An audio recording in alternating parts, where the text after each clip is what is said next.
Ah, the Marvels. Oh, I better get myself a bit relaxed and take my seat.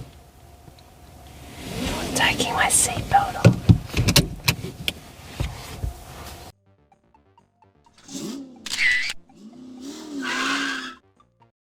Good evening, it's Adam here again with another quick instant movie review for you. So tonight I caught the 33rd film in the Marvel Cinematic Universe.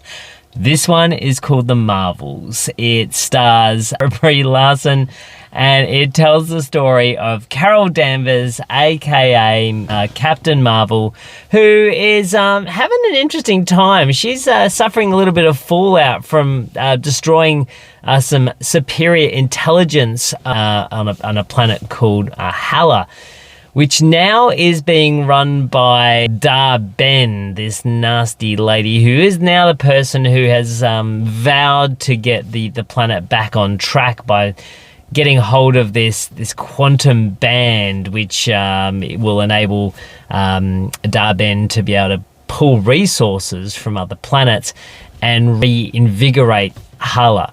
Once this quantum band is found, there also is a strange thing that happens when basically when Captain Marvel touches this weird void at the same time as Monica Rambeau. Yes, the person from WandaVision, as well as Kamala Khan. Now, you might not know her, but she was in the Marvel series of Miss Marvel. The three come together because their powers basically swap. They end up transporting into each other's different worlds. So they have to work together to try and stop Ben from destroying all these other planets in order to repower hers. And at the same time, and then you've got old, what's-his-face, Nick Fury back. Look, yeah, it's all happening. It's all happening and it's not happening. So as I mentioned, you've got everyone sort of back here. You've got Brie Larson back as Captain Marvel, so it's kind of a sequel to that. It's kind of a continuation of the story of Miss Marvel. And you've got the story, I suppose, that was started to happen with Monica Rambeau, which was in the other TV series, WandaVision. So you've got lots of different series coming together. You've got lots of different IP coming together, and you got a few different characters coming together. And what's good about this film? Well, I suppose when I saw this film, I went and saw it there was some kids in the audience, there were some adults in the audience, there was some die-hard fans in the audience, and there was some casual viewers of Marvel in the audience. So it was really interesting afterwards to kind of get the opinion of those people that were from all those different backgrounds. The kids loved it. They thought it was colourful, they thought it was exciting, they thought it was funny, they liked all the kittens, the flurkins, enjoyed Miss Marvel. Kamala Khan is so great in this. She is just a little breath of fresh air. She's exactly what a 16-year-old Marvel super fan would be like. And, the young people in the audience really responded to that.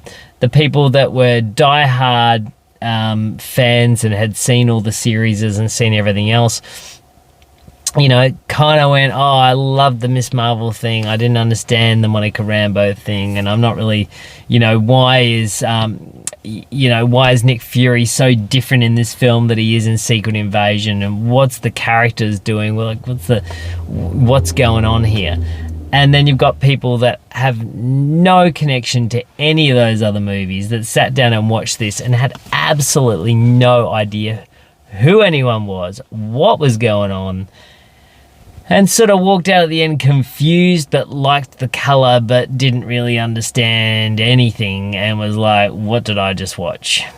And that's kind of the path that I sit in. I have seen all the different films. I have seen the TV series, and I came out of this going, did 5 writers get in a room and just patch something together here? And at the same time, did ChatGPT get involved in this? Because did they just type into a simulator, make a film with these characters and see what happens? Because that's kind of how I feel this film all sort of came about. Nothing was overly cohesive in this film. Nothing really fit together well. There's some very odd sequences in this film, and I will start off by saying that I don't know what someone went, we're gonna make Nick Fury a chuckle fest. because that's never really been what he's been. He's had a few quips left, right, and center, but he was never the comic relief, and he absolutely 100% in this film is like one of the scrolls have got a hold of him, and once again they're inhabiting him, and it's not really him doing all the talking, because it seems so out of character. It's kind of like he's losing his marbles a little bit. He's going a bit Professor X on us, I think Logan.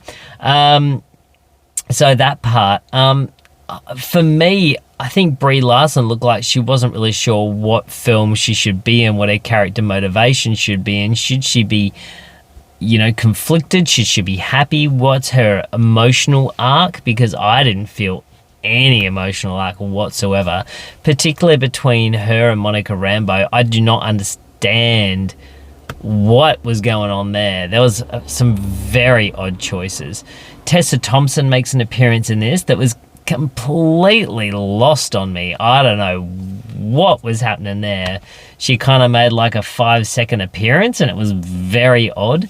And for me, it's Miss Marvel that is the winner in this whole thing. I probably would have just watched a film with her, to be honest, because her character is great. Her character seemed flushed out. Her character seemed realistic, that she's in this really strange situation, that something, that this odd opportunity that's been handed to her to hang out with her faves is probably the best thing in this film.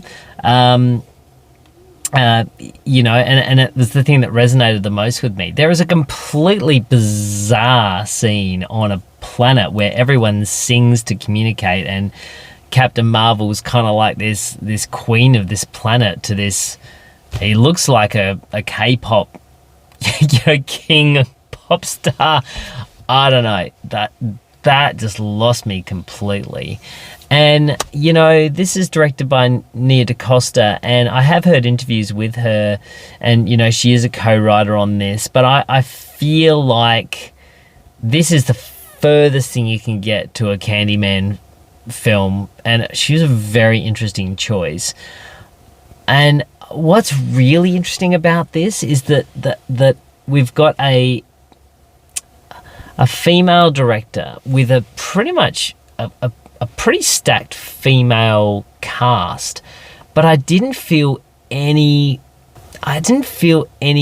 girl power. I didn't feel the connection with these girls. I didn't get the emotional connection. Now, when I say girl power, I'm not meaning action sequences, because there is action sequences where these girls kick butt. They absolutely do, and it shouldn't matter if it's a male or a female. There are some good action sequences regardless. But for me, I felt like there was no emotional heart to this movie at all. Everything felt extremely superficial. It felt completely unearned, and it felt just fake and false as the CGI, of these planets and these worlds that we're going to. And for me, that was the one thing that really, I feel like Nia DaCosta should have absolutely 100% harnessed. Now, there might be a longer cut of this film. There might be an alternative cut of this film. There might be a better cut of this film. And if it is, that's probably the one they should have put out, not this one. This one I don't understand. Nothing made a cohesive point, or it didn't have anything to say. I walked out with zero emotions to any of the characters. The baddie in this film is completely thrown away. It looks like something out of Thor: The Dark World that was a reject, and it just doesn't make any sense to me. I would have just preferred to watch a Miss Marvel full movie, to be honest with you, with Captain Marvel as a bit of a here she is for a moment, like a bit of a cameo. But so completely unearned, completely pointless, a real shame. Nice, colourful, good fun. It's not going to hurt you, but it is 100% makes no sense and is 100% disposable. It gives me no grace to have to say that, because I love Miss Marvel, and I think Captain Marvel is an okay film, but this film, for me, it's like third tier Marvel. So anyway, the Flurkins are good. That's about it.